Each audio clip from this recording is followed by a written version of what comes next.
Imagine a young woman, right? Born into the just utter chaos of war. She trains really hard in martial arts, purely for self-defense.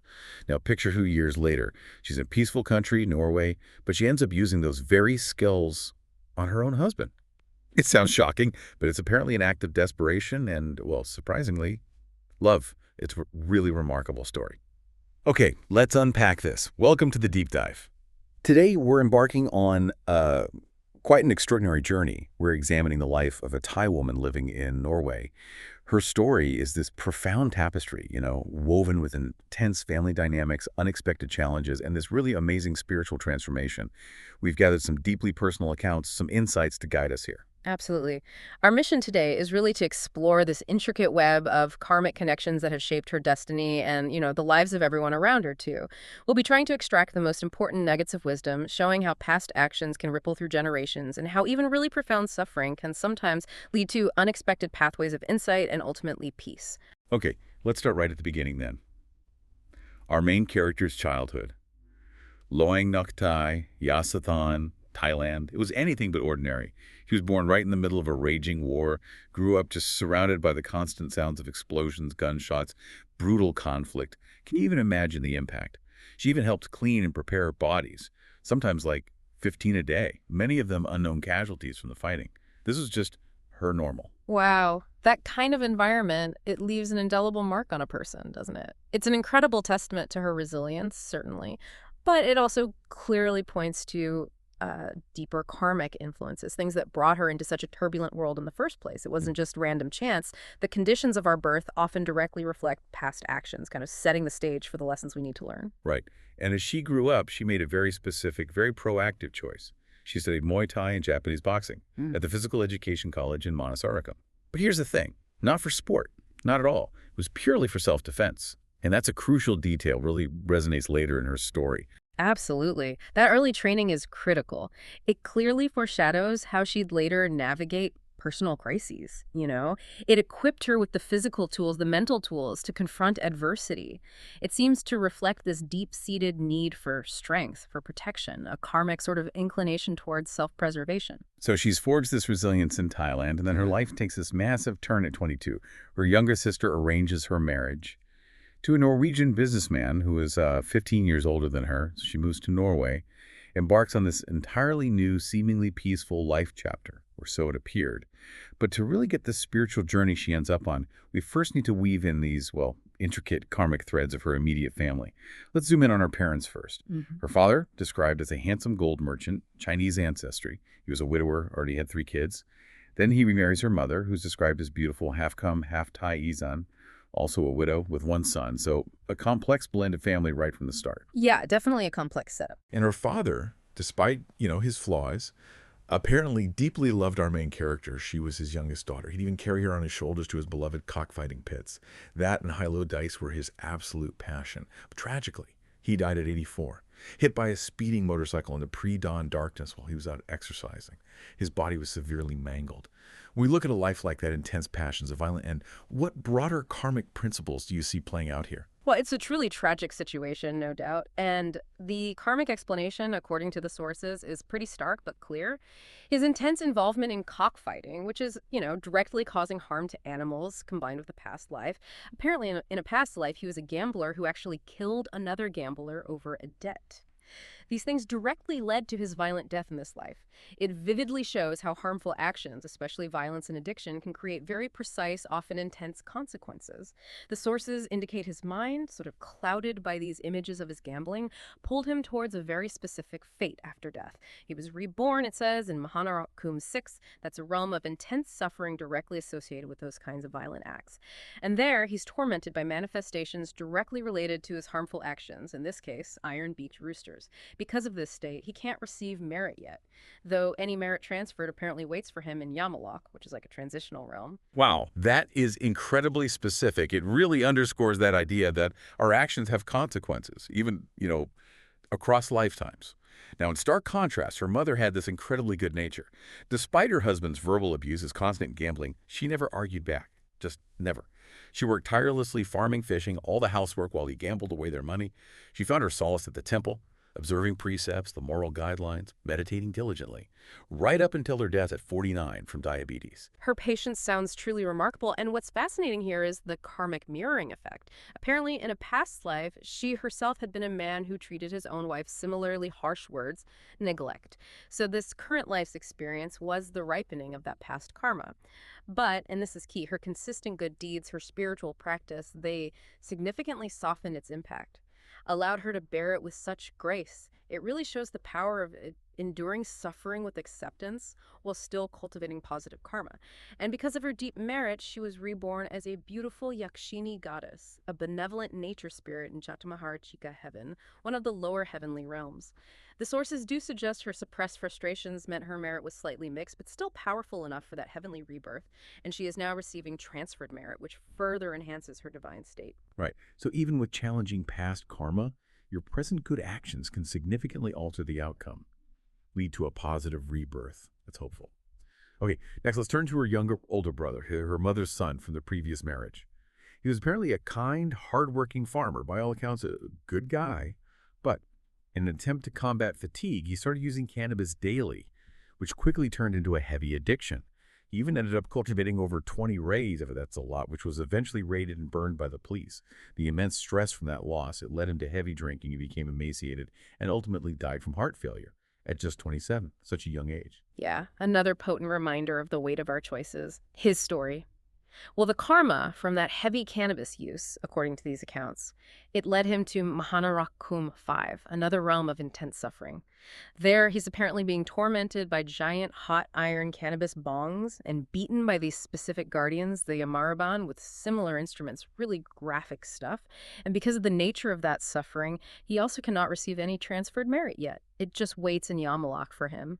It illustrates how our attachment to substances, abusing them, can create these karmic patterns leading to extremely difficult future states. These karmic retributions are just incredibly vivid, Yeah. powerful cautionary tales, really. Yeah. Then there's her older sister. This is her father's daughter from his previous marriage.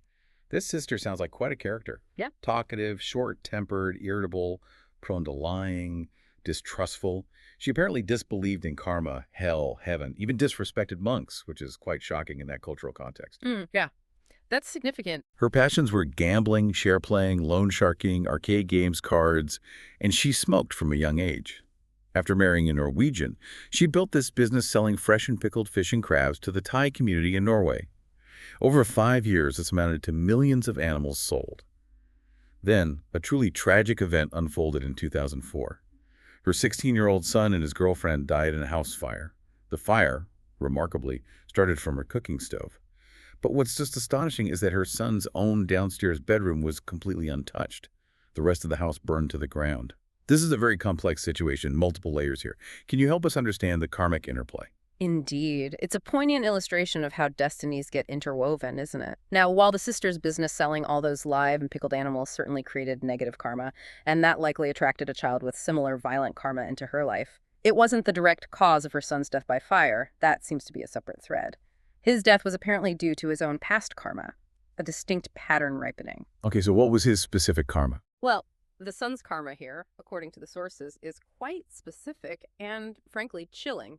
In a past life, he and his girlfriend, who were husband and wife back then, had deliberately burned down a relative's house. They did it to hide a murder they'd committed and claim an inheritance. Just horrific. So this precise, terrible karma came back to them in this life.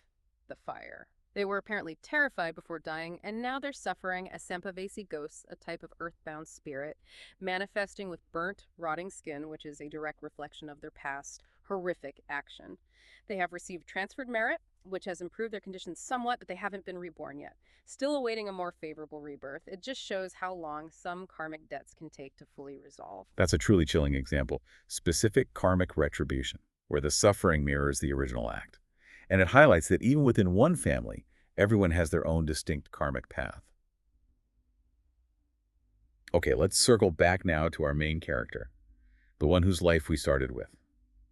Her husband, the Norwegian businessman she married years ago, had been an alcoholic for nearly a decade, suffering from severe liver disease, and he became violent towards her.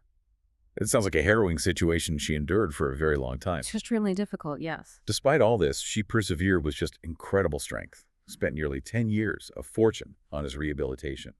took him to leading addiction treatment centers all around the world.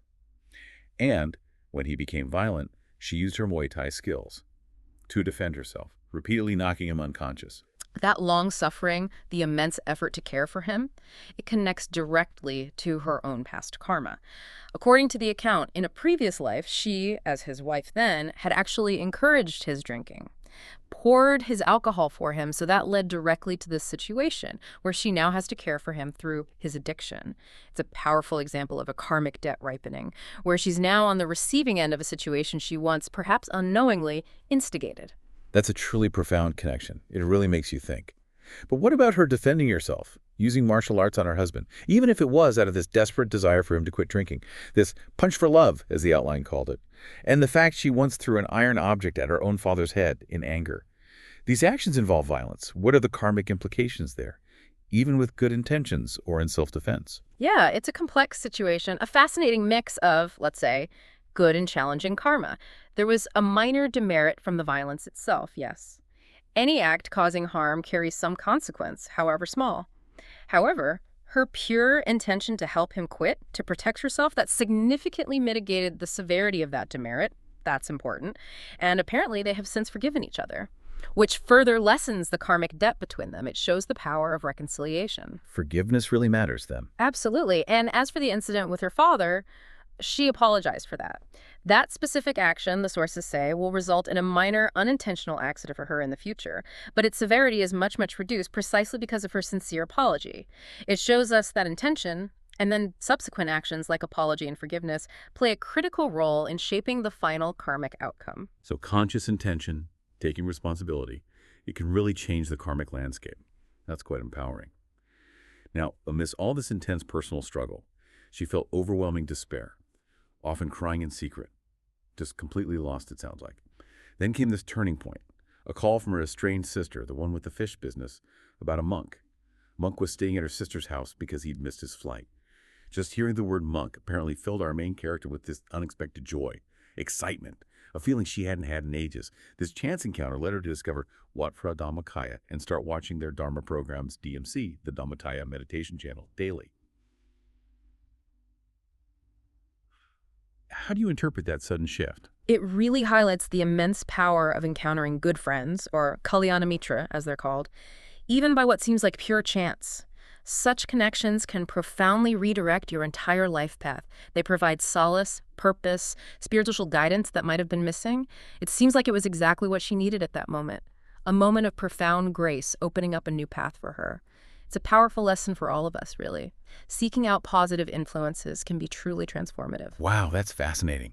How one small chance thing can shift an entire life.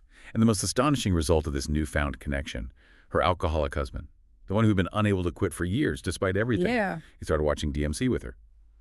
And then he quit alcohol and smoking. Yeah. Cold turkey for 2 years straight. Yeah. Just stopped. That's incredible. It really is. It's such a powerful illustration that these deep-seated habits, even addictions that seem completely insurmountable, they can be overcome. When an individual's mind connects with a source of profound spiritual insight, a really positive influence, it can make all the difference. It's not just about willpower alone. It's about a fundamental shift in consciousness, a reorientation of the mind towards wholesome practices. And it shows the incredible power of shared spiritual practice within a relationship, too. Definitely. This story really is a web of these karmic connections, isn't it?